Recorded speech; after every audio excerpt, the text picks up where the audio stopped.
All right, gang, more logistic regression. I think this is video number 4. And notice that my annoying black spot right there is still there. So I don't know how to get rid of that, but I tried. So it probably hasn't even bothered you, but it bugs the crap out of me. What I've got a data set. If you'll go to our Blackboard site on data, it's named something like Logistic Video 4 or something like that. So you might want to pause, download it to your desktop, open it up in R, as you can see that I've done on the left side. So what I want to do is I want to show you, and let me talk a little bit about the data set. I really don't know what this represents. I think hours is the number of hours that the student claimed to study, and pass is the pass rate. So 0 would be they didn't pass the test, and 1 they did pass the test. So I think that's correct.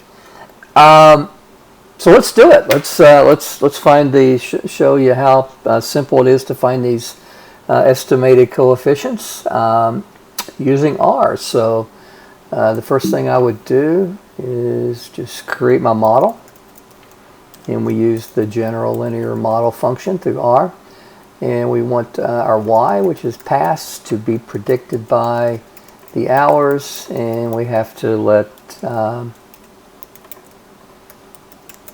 the computer know that we want the family binomial used.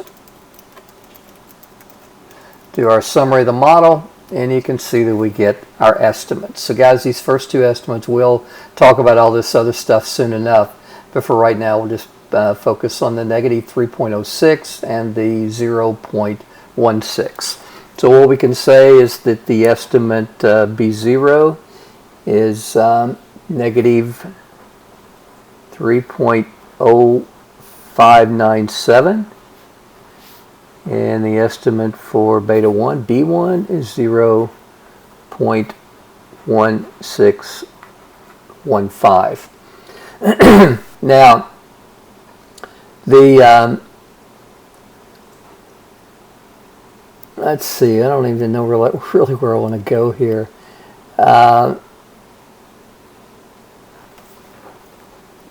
Okay, one more thing. The estimated standard deviation we get from the chart. So for B0, that would be 1.26.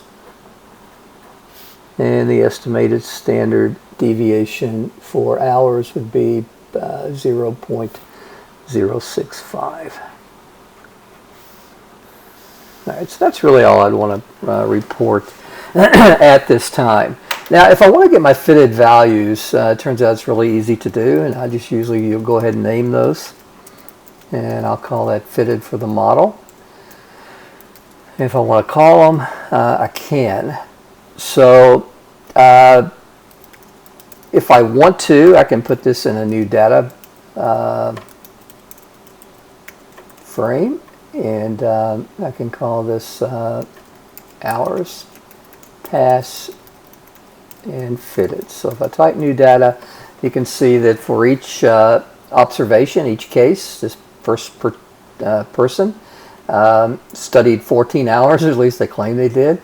They did not pass the class. Their probability of passing the class was 0.31. So these are the pice of eyes, as we would think about. So this person studied 29 hours. They did not pass the class, but they had a probability of passing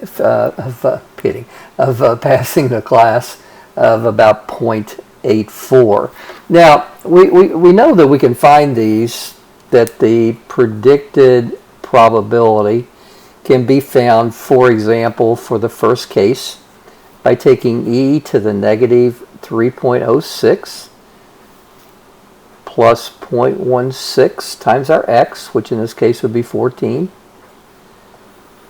over 1 plus e to the negative 3.06 plus 0.16 times 14. So using our calculator for this, we can see that the The value is 0.3103, which is exactly what we get right there for the predicted probability. So we would this second person here is kind of a mystery to me, in that they studied, at least they said they did. They did not pass, but they had a probability of passing the test of about 0.84. So take that as you may. So I would call that kind of an error, in that the fitted value, the probability is above 0.5, and they did not pass the class. But we'll get into that a lot more. Now, what's the interpretation of the 0.165? We really don't care about this interpretation as much, so right now I'm just going to kind of cross that out and focus on the 0.165. Well, guys, it's quite a difference, because back when we were using linear models, the interpretation of slope is clear to all of us, but now we are looking at y as a slightly more complicated version, right? So clearly there's a difference in the impact on y per 1 unit change in x. Now, even more, for this, notice that for a linear function, it doesn't matter which x we choose. The rate of change there, the slope, is the same. However, as we looked before, this value, clearly the rate of change is different than the rate of change would be there. So we could say that the effect of a 1 unit change on x varies according to the location. So we have to keep that in mind. Now, I think this is some pretty cool stuff that I'm getting ready to go over now. I hope you do. You can keep me posted on it. So we're going to dive into why is the interpretation as it is. I didn't even give it to you yet, but we'll talk about it in just a second. So consider the values of a fitted logistic regression response at 2 values. So I want to look at when x is equal to j, and I want to look at x equal x sub j plus 1. So that's typically what we do in terms of interpreting regression coefficients. Is we say as the predictor increases 1 unit, therefore the x sub j plus 1, we get some statement we can make about the response variable. So here we can say that y prime for x sub j is beta 0 plus beta 1 x sub j. So this gives the x level associated with a particular fitted value. So we can say the same thing, that the y prime for x sub j plus 1, just as you would expect, is b0 plus, I can't even see, guys, okay, x sub j plus 1. Now, which yeah,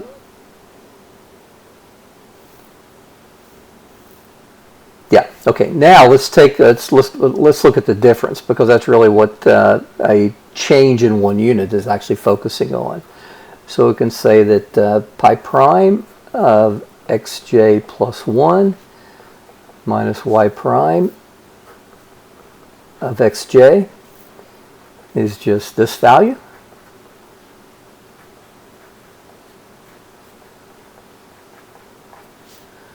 Minus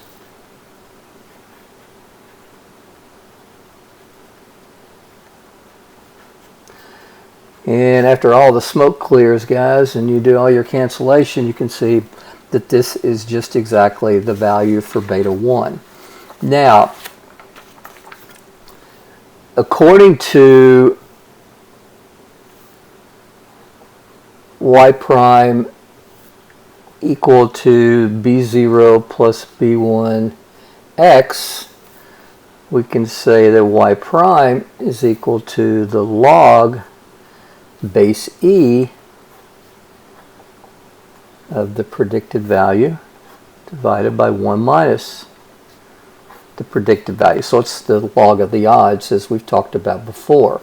So now we bring in a little bit of notation, and we can say that log base E for the odds for, let's just call it the first point, corresponds with our x sub j, and the log base E of the odds of our second point corresponds to x sub j plus 1.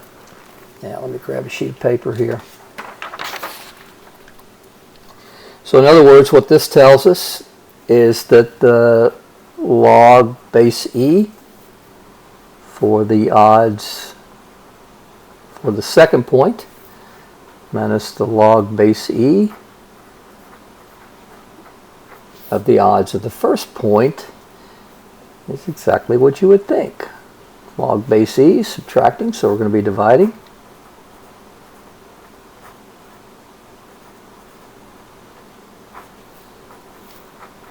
Which again, guys, is precisely beta 1. So guys, from R, we can take our beta 1, raise it base E to the value of beta 1 that we get from the R output to get 1.175. So this tells us that the odds of passing the final exam or passing the exam, whatever, increases by 17.5% with each additional hour of studying.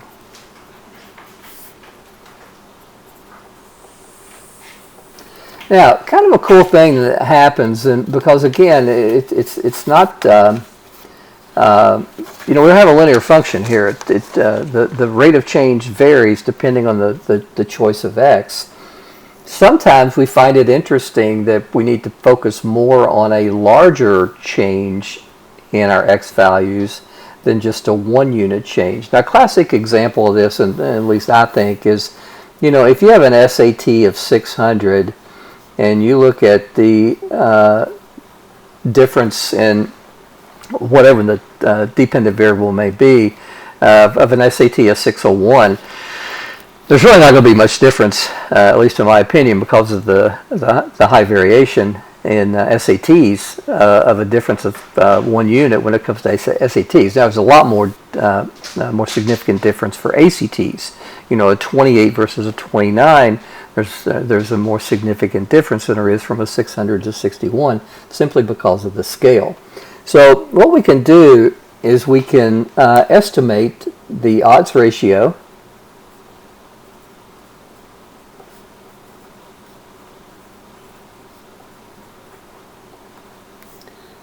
for a difference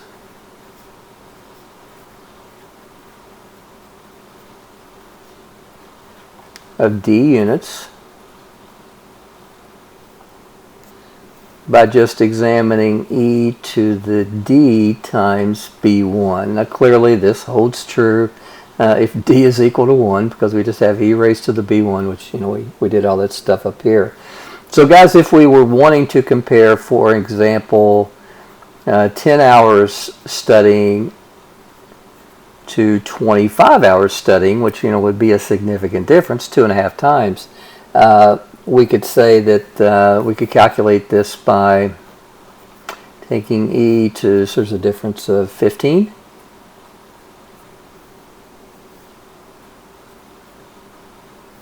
And according to my calculator, I put it in just before, we can say that the odds of passing the exam increases, well,